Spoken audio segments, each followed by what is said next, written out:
This video is supported by patrons like you. If you'd like to become a patron supporter, please go to patreon.com/TJRTheOriginal. Thanks.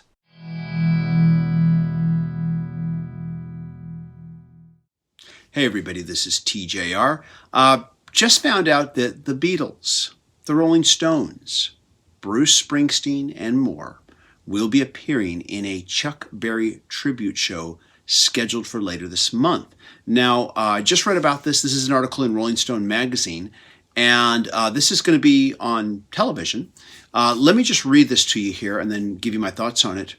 Rare and classic footage of the Beatles, the Rolling Stones, Bruce Springsteen, Jimi Hendrix, and others covering Chuck Berry tunes will be compiled in a new tribute to the rock and roll legend entitled Brown-Eyed Handsome Man, set to air February 29th on PBS.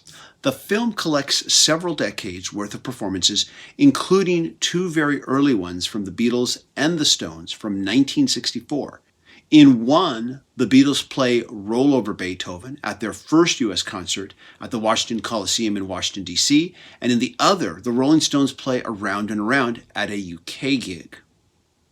I'm curious, does anyone know about these performances? Have any of you ever seen these performances televised anywhere else? These sound pretty rare to me, though I don't have anything to cross-reference this with. If anybody knows anything, please let us know. Let me get back to the article.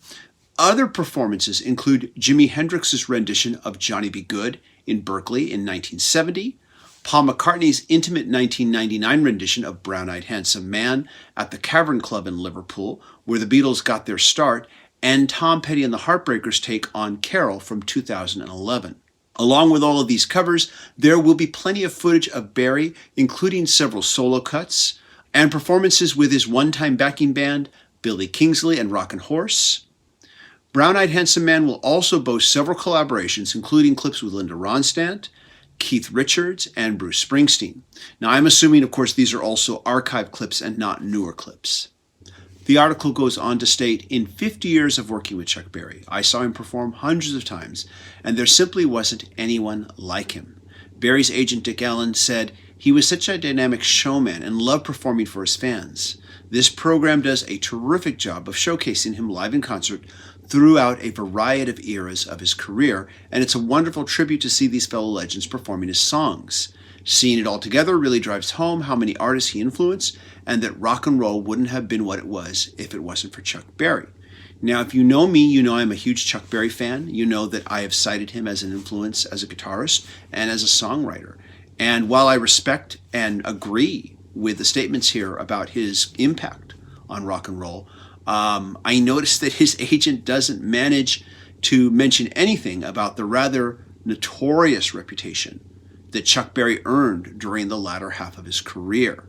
Pretty much anybody who saw him said that he just didn't care. He didn't practice. He'd go out on stage with his guitar out of tune. People would yell at him, tune your guitar, and he wouldn't do anything. My buddy Robert Kinsler, whom I review albums with, has also mentioned this. Now, I bring this up only as a matter of just giving both sides of the story.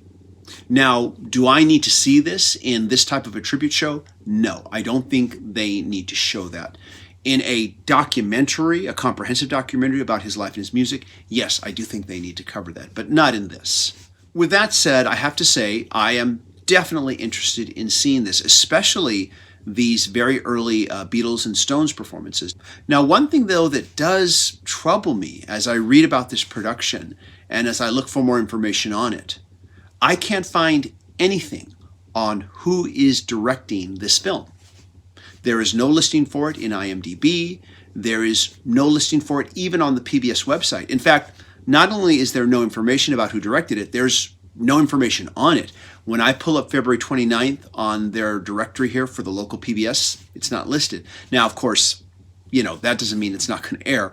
Clearly, they just haven't updated that information yet.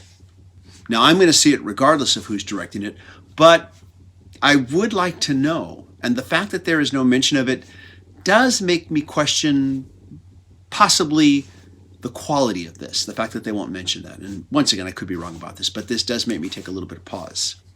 Now, when I first heard that this was going to be on PBS, I at first thought, oh, I'll bet it'll be on their new streaming service, but no, it looks like it's going to be just part of their regular broadcast schedule, which means that anybody can watch it if they have a TV connection, which I think is great.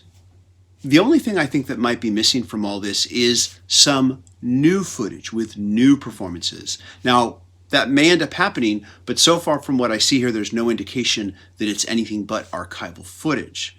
In fact, I would go so far as to say that perhaps a regular series of tribute to legendary musical acts where you have a pantheon of famous artists performing their songs in concert would actually make a really good series. And I think it would go over well with audiences and do well for PBS. In fact, I would go so far as to say that such a show could help PBS gain more subscribers to their streaming service. And it will also be great to see a lot of footage of Chuck Berry performing during his heyday, because he was a great performer. In fact, I can remember even in the 1970s seeing Chuck Berry perform, and at that point he still cared about his performances and he still gave great performances. So really hoping to see some of that footage. Chuck Berry really was, in my opinion, one of the first, rock and roll guitarist showmen. And you see that every time you watch Pete Townsend do his windmill guitar playing and his jumping up and around. You see that with Eddie Van Halen with his moves on stage. Every guitarist who's ever done more than just simply stand still and play guitar, every guitarist who's ever put their physicality into their performance and danced while they performed, moved in a unique way while they performed, owes a debt to Chuck Berry.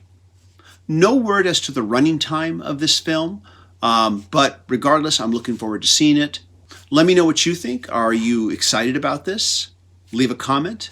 As always, if you like what I'm doing, be sure to click a like, click subscribe, and click the bell icon so you can know when I release new videos. Everybody, thanks so much for watching. Take care. Bye-bye.